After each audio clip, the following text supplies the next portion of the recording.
A retired police handler spent 10 years searching for a dog everyone told him was dead. No body, no proof. Just silence. Shelters stopped taking his calls. Friends told him to let go. But one thing never made sense to him: trained canines don't disappear without a reason. Then one afternoon, a shelter called and said something they couldn't explain. The dog they found didn't respond to voices, didn't react to touch, didn't even lift his head, until the man walked in and said one word. What the dog did next shocked everyone in the room. The moment they met again proved something science can't explain. Loyalty doesn't expire, and love remembers everything. Stay with us, 'cause this story unfolds in a way you won't expect. Before we start, make sure to hit like, share, and subscribe so you don't miss stories like this. And tell me, where are you watching from today? Drop your country in the comments.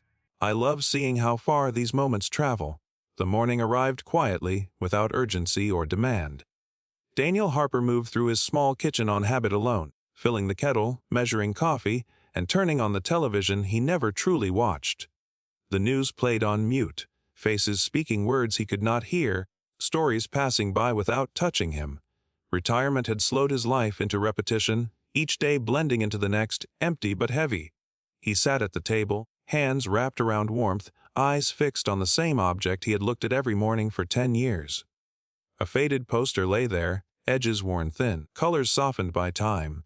Message K9 IOZ's 9 has dog. The photograph showed a German shepherd, alert and strong, eyes full of intelligence and trust. Daniel traced the paper with his thumb, as if touch might keep the image alive. For a decade, he had carried this question everywhere. He had walked into every animal shelter in the city, standing patiently while staff searched records and shook their heads. He had called veterinarians, rescue centers, anyone who might listen. He taped posters to bus stations, street poles, police buildings, places where memory still mattered to him. Every month, without fail, he made the same calls and asked the same question. Has anyone found a trained German shepherd? At first, people answered with concern. Then sympathy. Eventually disbelief. Most stopped believing long ago, but Daniel never did. Belief was all he had left. The kettle clicked off, pulling him back to the present. He poured water slowly, steam rising and disappearing. The phone rang. Daniel froze. He did not receive calls anymore. He stared at the phone as it rang again, his chest tightening. Finally he answered. A woman's voice spoke carefully. "Sir, this is Greenway Animal Shelter." Daniel's breath caught. "We found a dog." She continued, "And strangely, your number is the only one that kept calling about a K9. The room felt smaller, the air heavier. Daniel closed his eyes, heart pounding, as hope whispered something he had not allowed himself to hear in years. What happened next would leave even trained officers in tears. He remained seated, phone resting in his hand, afraid to move. The quiet house seemed to listen with him, walls holding their breath. Outside, a car passed, then another, life continuing as if nothing had changed. Inside Daniel, everything had. 10 years of silence pressed against his ribs, demanding to be acknowledged. He looked again at the poster, at the eyes that had once watched him without question. He thought of every mile driven, every door opened, every voice that told him to stop hoping. None of it had been wasted. The call proved that. Somewhere beyond the walls of his kitchen, a truth waited to be faced. Fear rose with hope, tangled together, impossible to separate. Daniel stood slowly, legs unsteady, and whispered a thank you he did not fully understand. Whatever waited for him now would change the meaning of the last decade, and he sensed that the ordinary morning had already slipped away forever. The call lingered like an echo, refusing to fade. Daniel reached for his jacket, hands shaking, heart louder than reason. Somewhere, a dog waited, carrying a memory that had survived time. Daniel did not know what he would find, only that he had to go. Hope, long restrained, finally stood, fragile and fierce, guiding him toward a door he had never truly closed. This step forward marked the beginning of answers he had feared and prayed for in equal measure at last, on this ordinary morning alone. The past returned to Daniel Harper not as a single memory, but as a rhythm his body still remembered long after time had slowed him down. There was a season of his life when purpose lived in every movement. He walked with certainty then, shoulders straight, spine aligned, eyes always scanning 2 steps ahead. The badge on his chest carried weight, not just to the city he served, but to the man he believed himself to be. People knew his name. Younger officers watched how he entered a room, how he listened more than he spoke, how he never wasted words. Respect followed him quietly, earned not through force, but through consistency. And always, without exception, there was a presence at his side. His canine partner walked with him like a living shadow, alert, grounded, breathing in the same rhythm. The dog's posture mirrored Daniel's instinctively, as if they shared a single nervous system. Where Daniel paused, the dog paused. Where Daniel focused, the dog leaned forward, attentive and ready. It wasn't performance, it wasn't training alone. It was familiarity built over time, shaped by trust. They trained relentlessly, under harsh summer sun that burned the skin and froze sweat before it could dry. Through winter mornings so cold the air cut into the lungs. Daniel ran drills until his uniform clung to him, until his legs ached and his breath came sharp. The dog pushed just as hard, foam gathering at his mouth, muscles coiled and precise. Commands became instinct, hand gestures barely needed movement. A tilt of the wrist, a pause of breath. They learned each other's timing, each other's limits, each other's silence. The dog did not simply respond to commands.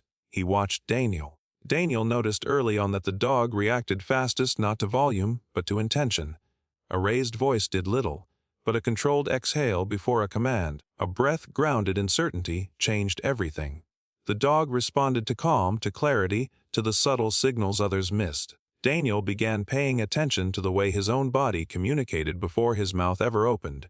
So he did something unorthodox, quietly, carefully, without documentation. He taught the dog one signal that never appeared in training manuals. A single word, spoken softly, never shouted, never repeated casually, never used during drills or demonstrations. It was not meant to command obedience. It was meant to ask for trust. A word reserved for moments when chaos threatened to take over. A word that meant choose me. No one else ever knew it existed. After long shifts, when paperwork dragged and exhaustion settled deep in Daniel's bones, he shared his meals with the dog. He tore pieces of food with his hands, passing them over while the dog watched every movement with focused patience. Sometimes Daniel laughed quietly, the sound rare and unguarded, as eager eyes followed each motion.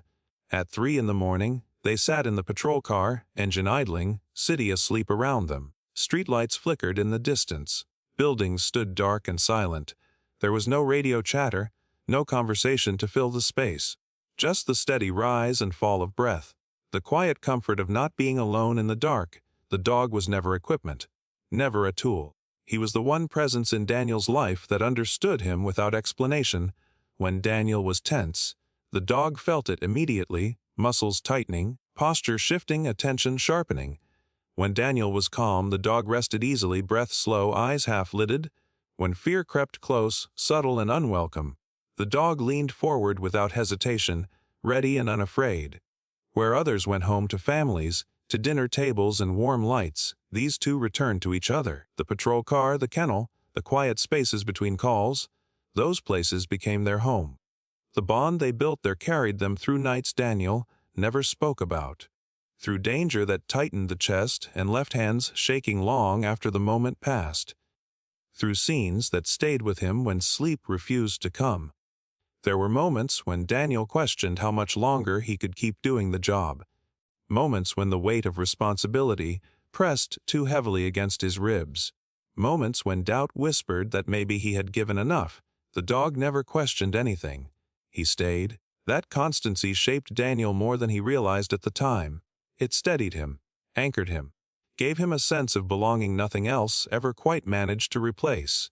One night, after a call that left Daniel's hands trembling long after it ended, he leaned back in the patrol car and stared through the windshield. The city lights blurred into distant reflections. His voice came out quieter than he intended, unguarded in a way he rarely allowed. "I don't know if I'm built for this forever," he said. The dog didn't move away, didn't lie down, didn't sleep. He sat upright all night, pressed close, eyes fixed on Daniel as if guarding something fragile and irreplaceable. Daniel stayed on the force another year because of that night. Now, the contrast felt almost cruel. Daniel sat alone in a small apartment, moving carefully, joints stiff, breath slower than it once was. The sharpness that had defined him had dulled with time. Respect had faded into memory. His walls were lined with medals and framed commendations, symbols of bravery and service that no one ever stopped to look at anymore. There was no laughter echoing through the rooms, no footsteps padding softly across the floor, no steady presence waiting when he returned home. Only silence. The television filled space but not meaning. The phone rarely rang, and on the kitchen table, always within reach, lay the poster. The same faded image. The same intelligent eyes looking back at him, unchanged by time. It was the last living thread to the man he used to be. Daniel traced the edges of the paper often, as if touch alone could keep the past alive. He realized then that what he missed was not just the work, or the respect, or the uniform that once defined him.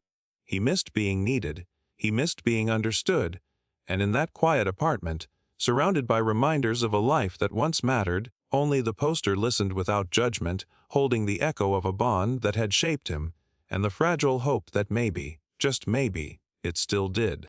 The bond between Daniel and his canine partner was not something that formed suddenly. It did not arrive in a moment of heroism or a single dramatic rescue.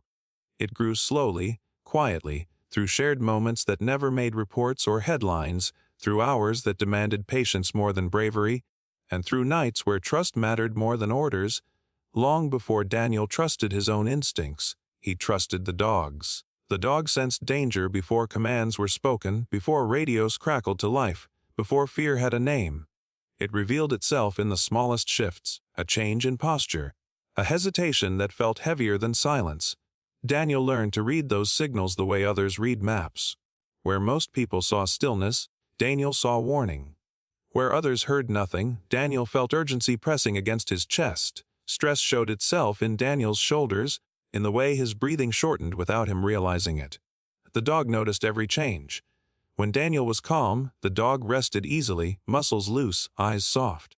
When tension crept in, the dog leaned forward, alert but steady, ready to act without panic or confusion.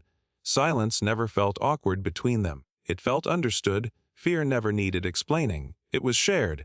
Over time, Daniel realized that what made them effective wasn't speed or strength. It wasn't aggression or control.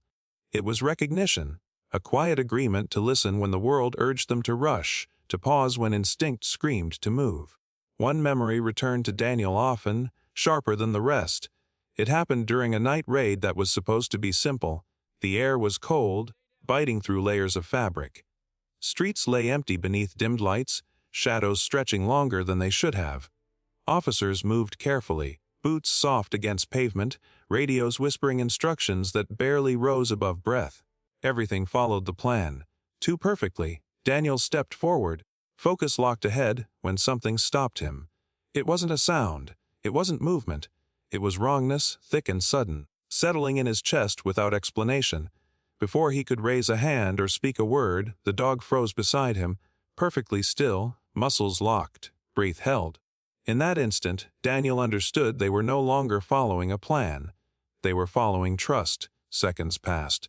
The world seemed to hold its breath, waiting to see who would make the first mistake. Daniel raised his hand slowly, stopping the unit without explanation. Some officers shifted, confused. Others glanced at him, uncertain but obedient. Then a door ahead burst open without warning. Chaos spilled into the street, shouting, movement, weapons raised too fast, too close. What followed could have been disaster. Later, officers said Daniel's hesitation prevented it. They called it instinct, experience, training. Daniel knew better. He hadn't decided anything. He had listened. Moments like that shaped them. Training taught skills. Experience built reflexes. But surviving danger together created something deeper. This wasn't obedience. This wasn't conditioning. This was two lives learning each other's heartbeat. After the adrenaline faded and reports were filed, they returned to the patrol car. The city resumed its restless hum. The dog climbed in and rested his head against Daniel's leg, grounding him back into himself. Daniel ran his fingers through thick fur, feeling the steady rhythm of breathing slow his own. Those moments healed him more than rest ever could. The dog was there after long shifts, when paperwork dragged and exhaustion settled deep in Daniel's bones. He was there when Daniel questioned how much longer he could keep doing the job, when doubt whispered that the weight was becoming too heavy. The dog never questioned anything. He stayed. That constancy became Daniel's anchor. One quiet night, during a rare lull when the city felt almost gentle, Daniel leaned back in the patrol car and laughed softly. The sound surprised him. Streetlights flickered in the distance, blurred by rain on the windshield. Without thinking, he spoke. "If I ever disappear," he said, half joking, staring through the glass, "you'd find me, right?" The dog lifted his head slowly. Dark, steady eyes met Daniel's reflection. Then, with deliberate calm, the dog placed his head gently on Daniel's hand. No sound, no movement beyond that simple contact. Something tightened in Daniel's chest. Comfort mixed with unease, a feeling he couldn't explain. He squeezed his fingers slightly, brushing fur beneath his palm. The moment lingered longer than it should have. That was the night Daniel taught him the word, not shouted, not emphasized, spoken quietly, as if trusting the air to carry it correctly. A word never written down, never shared. A word meant only for moments when chaos threatened to pull them apart. A word that meant, "Come back to me." The dog didn't react outwardly. He didn't need to. He understood. From that night on, the word became their anchor.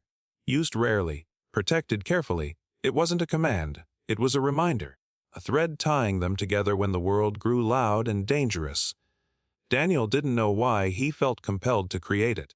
He only knew that some bonds demanded their own language. Years later, when everything else would be stripped away, when sound would fade and sight would blur, that word would still exist. Daniel didn't know then how deeply that promise would be tested, or how completely it would be kept. The night it happened began like dozens before it, quiet, controlled, and wrapped in routine. Daniel checked his gear beneath a pale streetlight, fingers moving by memory while cold air burned his lungs. Snow threatened overhead, the sky low and heavy, but nothing seemed unusual. His canine partner stood beside him, calm and focused, body aligned with Daniel's as if they shared one stance and one purpose. There was no fear between them, only readiness. This was familiar ground, another drug operation planned down to the smallest detail. Daniel listened to the briefing, nodded at faces he trusted, and relied on the one certainty that had never failed him: the dog at his side. As they moved into position, the world narrowed to shadow and sound. Boots scraped softly against pavement. Radios whispered fragments of instruction. Daniel's senses sharpened, every nerve alert to change. The dog's ears shifted, catching something Daniel could not hear. His posture changed, subtle but unmistakable. Daniel noticed instantly. He always did. They advanced carefully, steps measured, breath steady, bodies moving as one through the dark. Then the night shattered. The explosion came without warning, tearing through the air with brutal force. Light flared white, followed by heat that slammed into Daniel's body and hurled him backward. Sound vanished, replaced by a violent ringing that swallowed thought. Smoke swallowed the world. Screaming burst through the darkness, raw and desperate, layered over shouted orders and crashing metal. Debris rained down. Daniel hit the ground hard, pain exploding through his body as the earth rushed up to meet him. He tried to move. His limbs refused. His mouth opened to shout, to call out the one name that mattered, but no sound came. Smoke burned his lungs. Shapes rushed past him, shadows shouting words he couldn't understand. Something crashed nearby, then went terrifyingly still. Daniel's vision blurred. Panic clawed through the haze, sharp and relentless. Not fear for himself, fear for the dog. He reached out blindly, fingers scraping concrete, heart pounding harder than the chaos around him. Then darkness closed in completely. When Daniel woke, the world was painfully bright and unnaturally quiet. White walls surrounded him. Machines beeped steadily, slow and indifferent.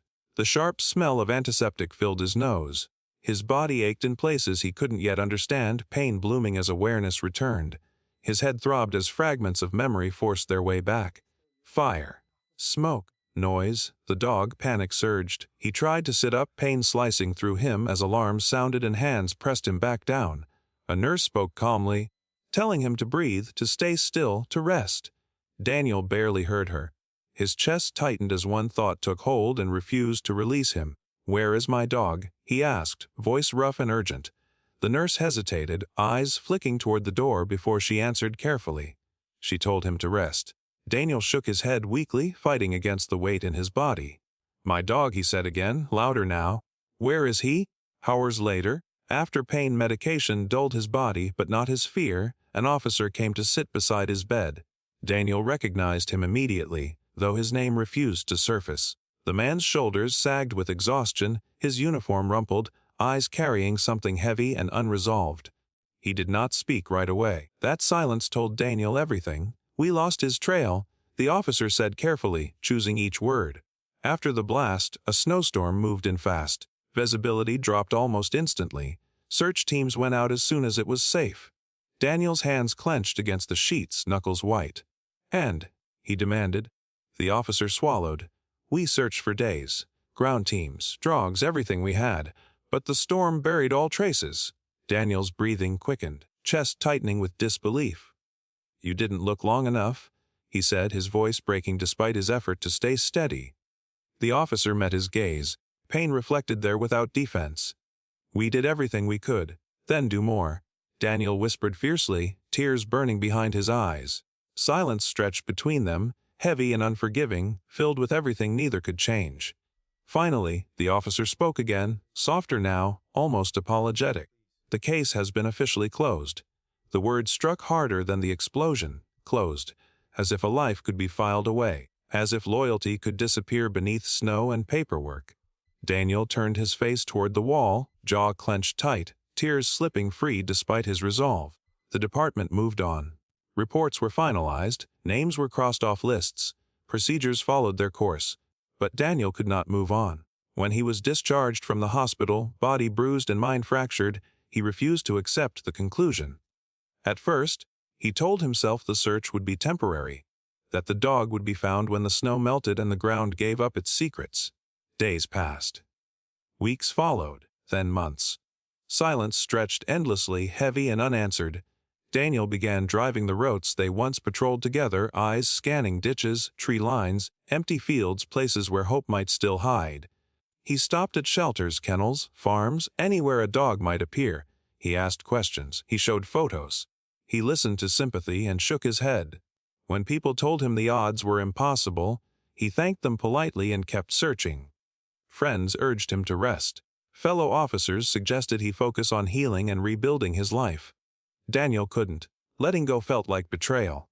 This was where his 10-year search truly began, not as a decision, but as a necessity rooted in loyalty and guilt.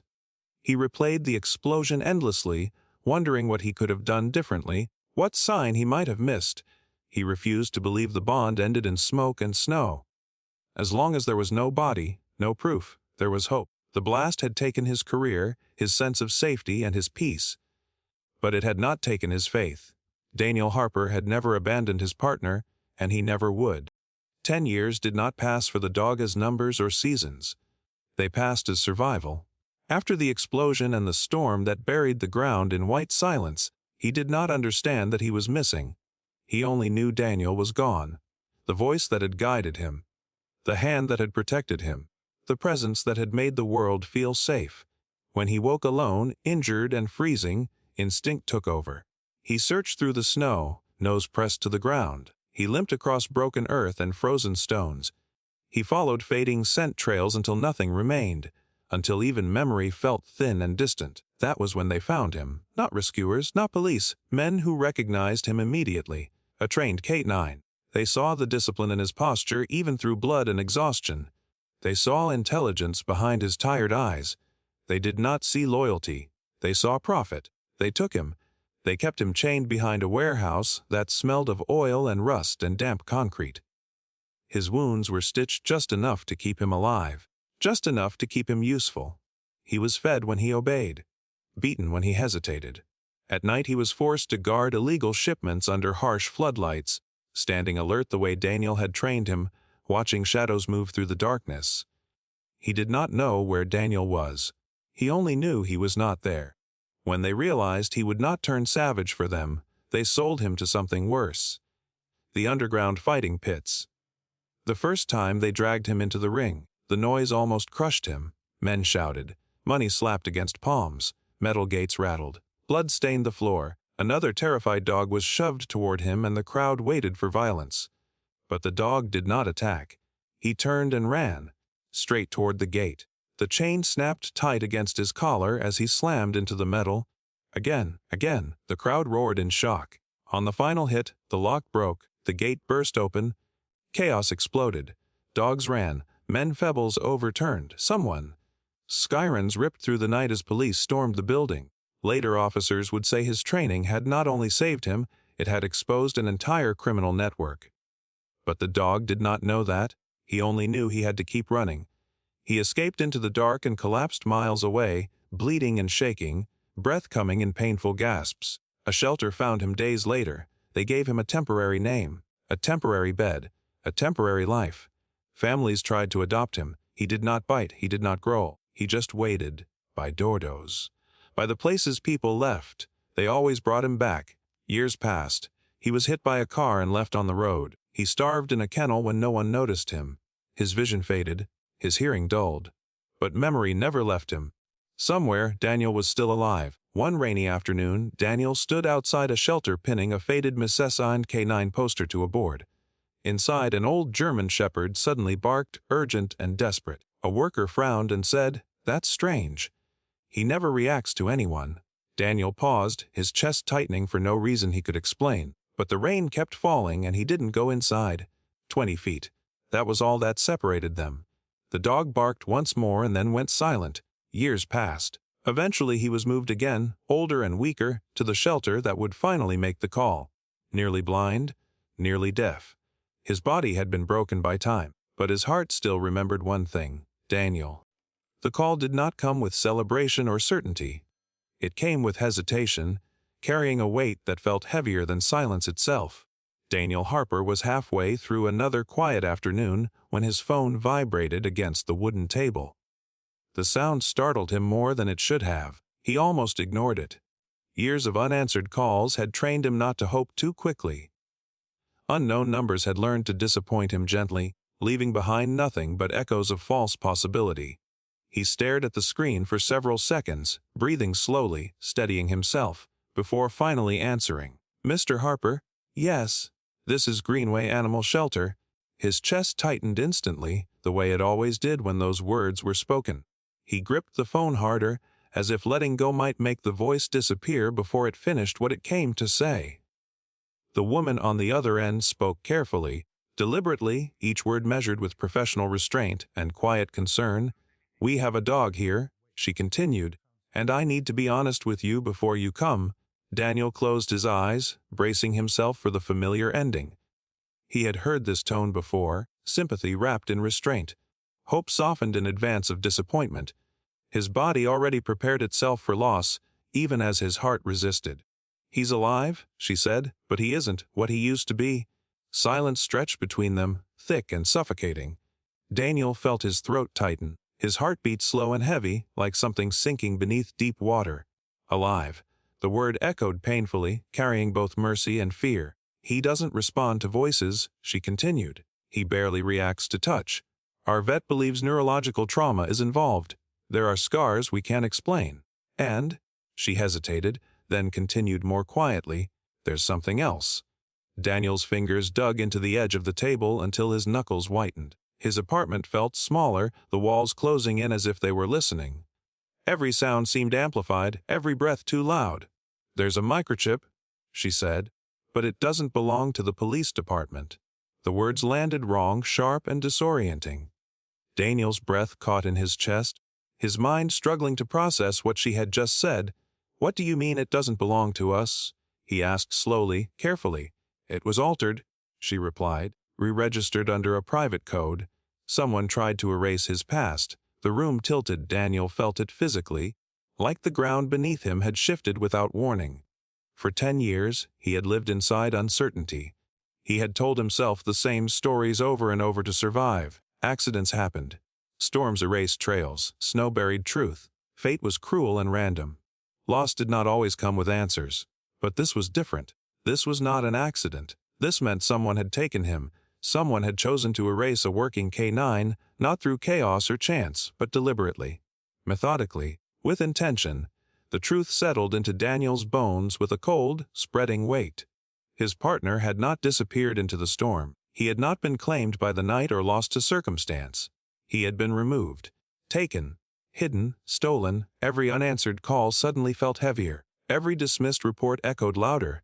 The closed case no longer felt like a tragedy of circumstance, but a failure of attention, of care, of truth.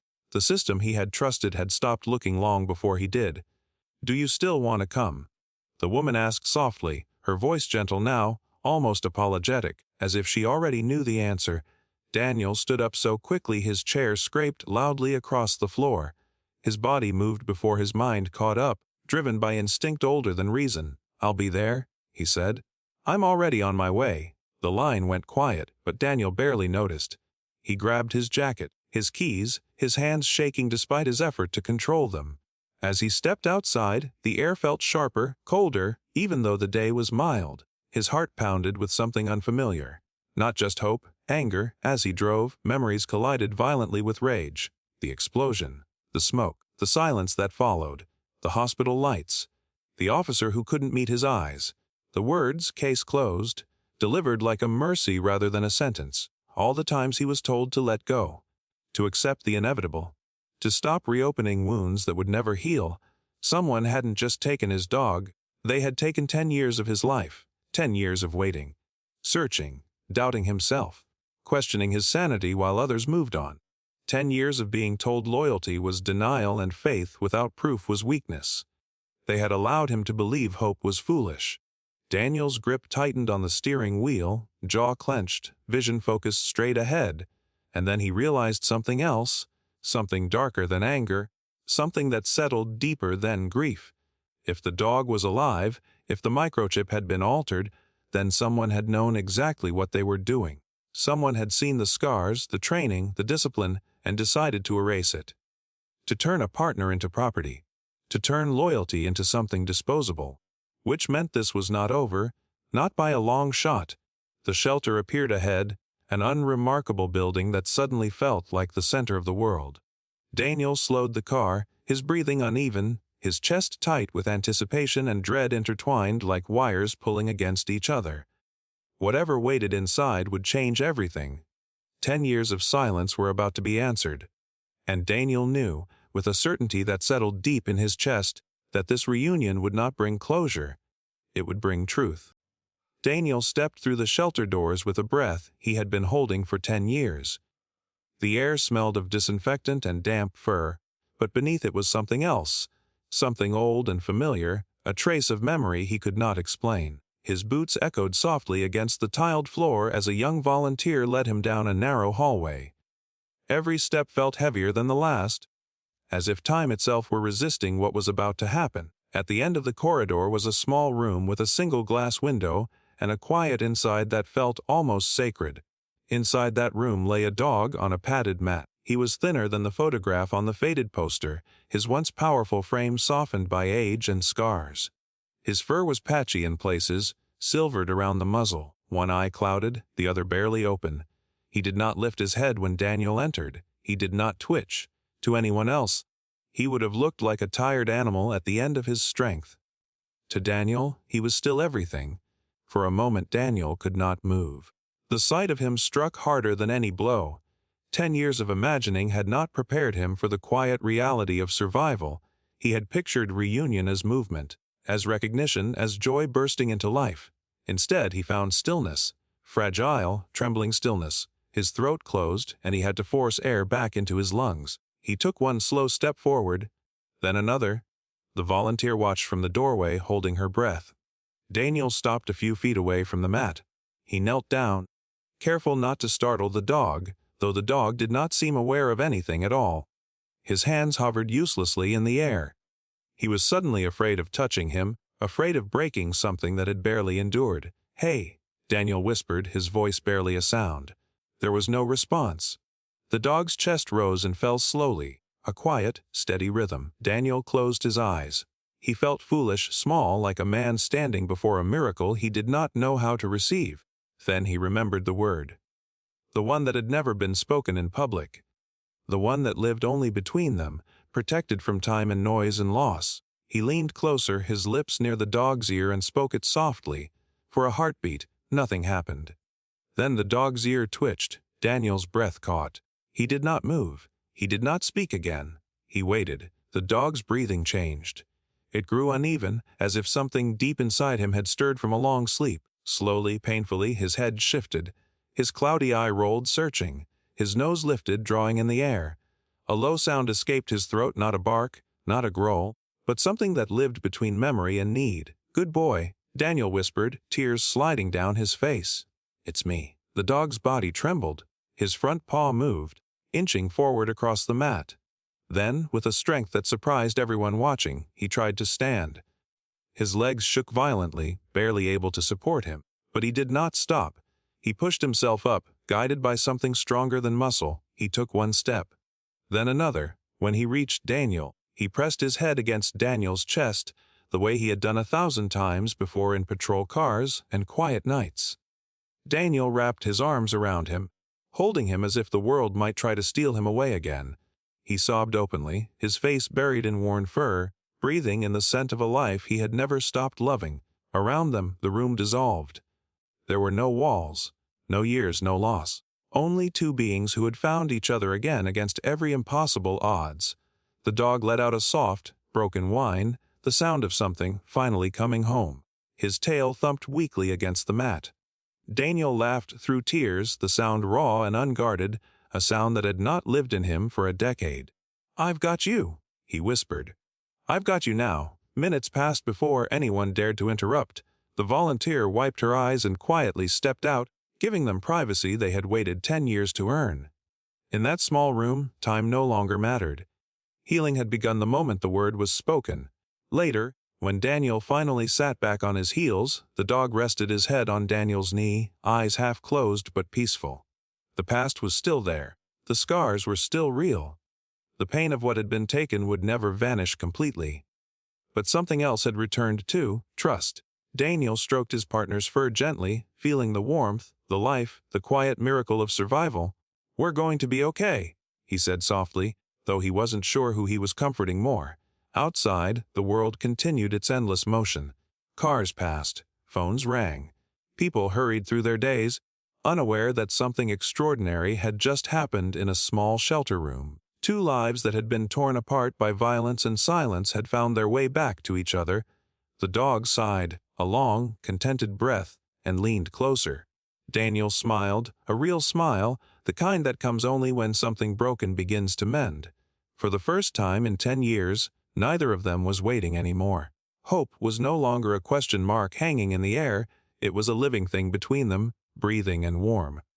Daniel felt it settle into his chest, steady and certain. Whatever truth waited beyond this room, whatever reckoning followed, they would face it together, just as they always had, side by side, heart to heart, finally free from the long shadow of separation and fear that had tried to claim them. At last. Their journey was not finished, but it had truly begun again with this simple, sacred reunion that neither time nor cruelty could erase. Forever now. The days after the reunion moved differently, as if time itself had slowed to give Daniel and his partner space to breathe. The shelter allowed Daniel to visit as often as he wanted while paperwork and medical evaluations were completed.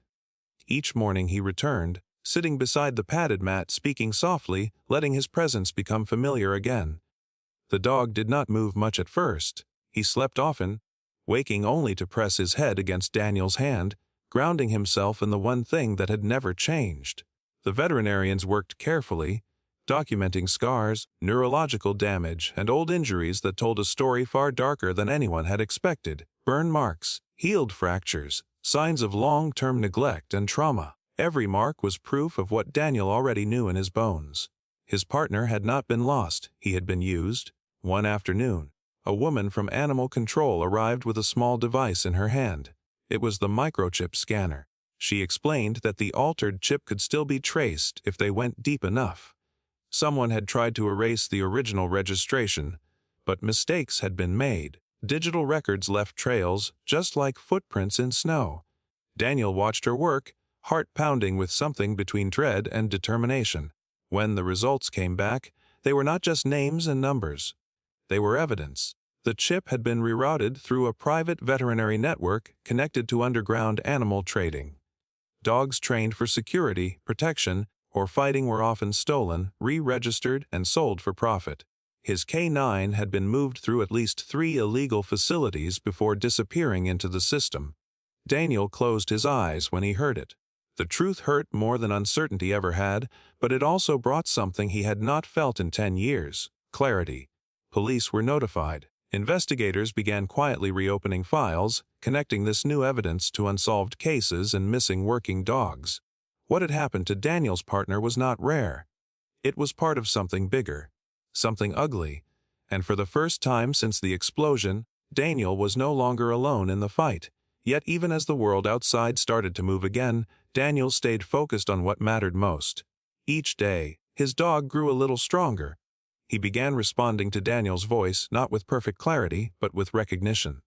A slight lift of the head, a soft breath, a faint wag of the tail. These were small miracles, but they were everything. One evening, as the sun dipped low beyond the shelter windows, Daniel sat beside him, gently brushing his fur. The dog's cloudy eye was open, fixed on Daniel's face. There was something steady in that gaze now. Something awake. "You're safe," Daniel whispered.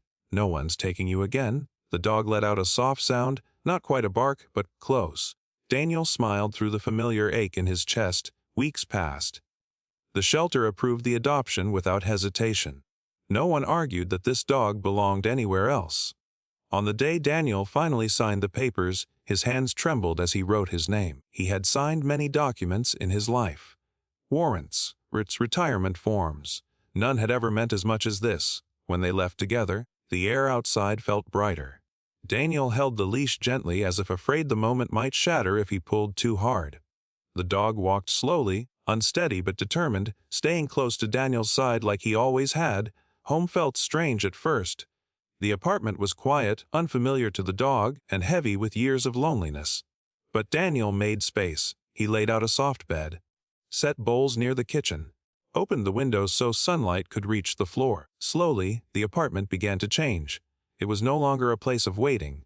It was a place of return. Some nights, Daniel would wake to soft breathing beside his bed and feel tears slip quietly down his face. Not from pain, but from gratitude so deep it hurt. The investigation continued in the background. Arrests were made. Networks were uncovered. Daniel was asked to give statements, to testify, to tell his story again and again. He did, not for revenge, but for truth. For every working dog that had disappeared without answers. For every handler who had been told to let go when they knew something was wrong. But justice, Daniel learned, was not always loud. Sometimes it arrived quietly, in small moments that reminded him why he had never stopped searching. One morning, as he sat on the couch reading, his dog slowly climbed up beside him. It took effort. His legs still trembled. But he made it. He rested his head on Daniel's lap and let out a long, contented sigh. Daniel placed his hand gently on that familiar fur, heart full in a way he had almost forgotten was possible. "You found me," he said softly. "Even when I didn't know where you were." The dog's tail gave a slow, steady thump. Outside, the world continued with its noise and rush and cruelty. But inside that small apartment, there was something stronger now. Something unbreakable. They had lost 10 years, but they had found each other again. And that, Daniel knew, was the beginning of everything that came next. If this reunion touched your heart, please hit the like button, and if you believe loyalty never fades, share this story with someone who needs to see it. Don't forget to subscribe, because we bring you real stories that remind us love, hope, and loyalty never die. And tell us in the comments, what country are you watching from? We love seeing how far these moments travel.